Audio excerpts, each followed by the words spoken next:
ఇక నాగమ్మ పంతులు గారిని పిలిపించి ఇక ముహూర్తాలు చూడమని చెప్తూ ఉంటుంది. అక్కడికి శంకర్ కూడా వస్తూ ఉంటాడు. ఇక మా శంకర్‌కి అలాగే వెన్నెలకి శోభనానికి ముహూర్తం చూడండి పంతులు గారు అనేసి పంతులు గారికి చెప్పేసరికి అక్కడే ఉన్న శంకర్ అయితే ఒక్కసారిగా షాక్ అవుతూ ఉంటాడు.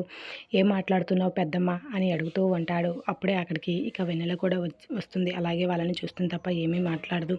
ఇక శంకర్ అయితే మాత్రం తనకి నాకు శోభనం ఏంటి? ఏం మాట్లాడుతున్నావు పెద్దమ్మ తెలిసే చేస్తున్నావా? అంటే తనని పెళ్లి చేసుకుంది నువ్వు. తన మెడలో తాళి కట్టింది నువ్వు. మీ ఇద్దరు భార్యాభర్తలు. మీ ఇద్దరికి కాకుండా ఇంకెవరికి చేయమంటావురా అని ఇక నాగమ్మ అయితే శంకర్‌తో మాట్లాడుతూ ఉంటుంది. ఇక మీ ఇద్దరు భార్యాభర్తలైన తర్వాత ఒకటి కూడా కావాలి కదా! అందుకే మీ ఇద్దరికి శోభనానికి ముహూర్తం పెడుతున్నాను అని శంకర్‌తో మాట్లాడుతూనే వెన్నెలను కూడా చూస్తూ ఉంటుంది నాగమ్మ అయితే. దాంతో నాగమ్మ మాటలైన వెన్నెల అయితే ఏమీ మాట్లాడక మౌనంగా వింటే ఇక శంకర్ అయితే మాత్రం అదేంటి పెద్దమ్మ అలా అంటున్నావు? నేను ఏదో అనుకోకుండా తాళి కట్టానని నీకు జరిగిందంతా చెప్పాను కదా! నేను తనని భార్యగా అనుకోవటం లేదు.